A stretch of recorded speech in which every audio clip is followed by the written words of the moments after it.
इस वीडियो का टॉपिक है सूरत शब्द योग की निर्विकल्प समाधि सबसे अलग व श्रेष्ठ क्यों है। किसी भी धर्म मत या संप्रदाय की श्रेष्ठता यदि देखनी है तो उसमें सबसे जरूरी बात यह है कि उसके अंदर आत्मिक अनुभव या आत्मिक रियलाइजेशन की गहराई कितनी है। दर्शन या फिलॉसफी का सत्र क्या है यह कम महत्वपूर्ण है, साधन क्या है यह महत्वपूर्ण नहीं है, साध्य तक पहुंच हुई है या नहीं यह ज्यादा महत्वपूर्ण है।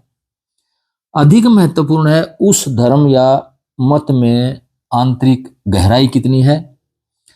तरंगें समुद्र से होती हैं, समुद्र तरंगों की वजह से नहीं है। तरंगों की ऊंचाई समुद्र की गहराई पर निर्भर करती है।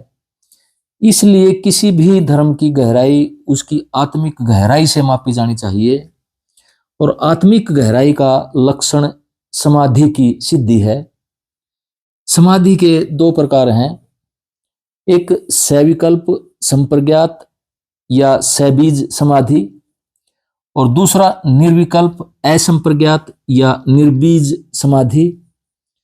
इस दृष्टि से तीन दर्शन महत्वपूर्ण हैं, एक पतंजलि ऋषि का योग दर्शन, दूसरा बादरायण का वेदांत दर्शन जिसे शंकराचार्य ने आगे बढ़ाया और तीसरा 20वीं शताब्दी का श्री अरविंद का इंटीग्रल योगा दर्शन। सबसे पहले पतंजलि ऋषि ने समाधि की योग आधारित व्याख्या की।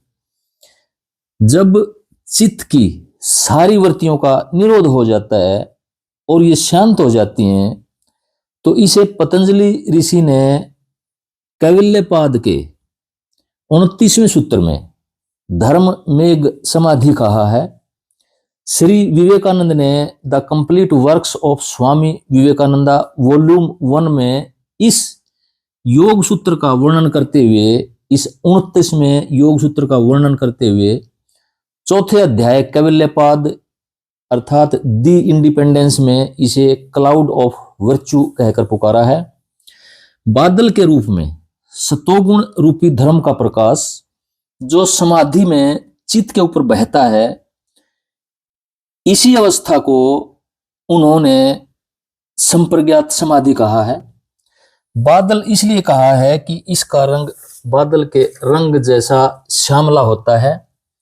हजरत मोसिस को जब सिनाई पर्वत पर ईश्वर के दर्शन होते हैं तो उसे भी धुएंधार बादल के अंदर ईश्वर का अनुभव होता है।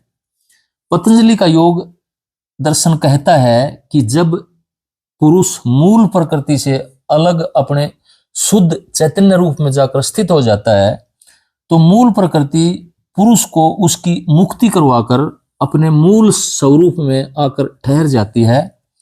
मूल प्रकृति के अंदर सत, रज और तम तीनों ही गुण साम्य अवस्था में विश्राम करते हैं, इसलिए वहां पर कोई प्रकाश नहीं होता, केवल अंधकार होता है। ध्यान की इसी अवस्था को योग दर्शन में निर्विकल्प या असंप्रज्ञात समाधि कहा जाता है।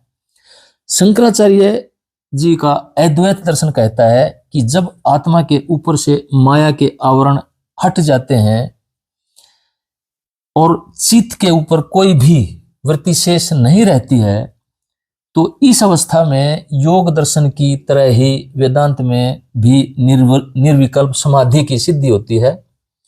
वेदांत की निर्विकल्प समाधि की तुलना सुषुप्ति के साथ की जाती है, जिसमें चित्त की सारी वृत्तियां परब्रह्म की चेतना में विलीन हो जाती हैं।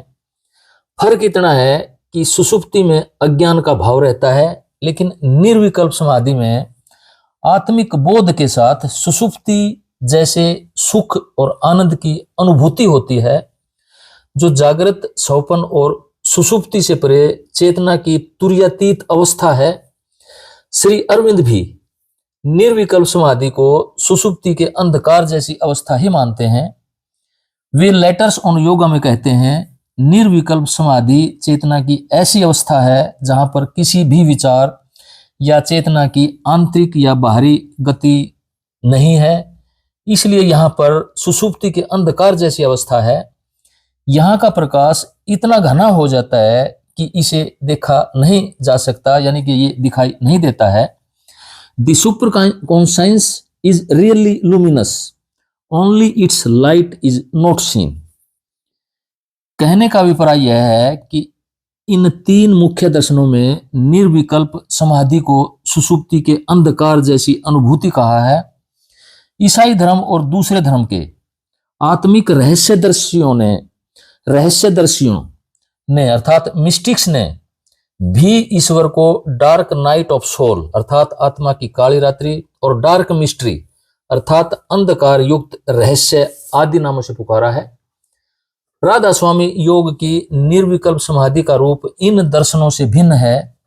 जिस व्यक्ति ने भी ध्यान अभ्यास की आखिरी मंजिल को प्राप्त किया है, यानी कि जो व्यक्ति सूरत शब्द योग का अभ्यास करता है और उसने ध्यान अभ्यास की आखिरी मंजिल को प्राप्त किया है, और जिस व्यक्ति ने भी जीते जी मृत्यु के अभ्यास के अंतिम बिंदु को स्पर्श किया है, वह व्यक्ति हमेशा प्रकाश में निवास करता है।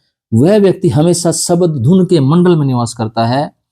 वह चलता फिरता प्रकाश का पुंज होता है, प्रकाश का स्रोत होता है। वह एक क्षण के लिए भी अंधकार के मंडल में नहीं ठहरता है।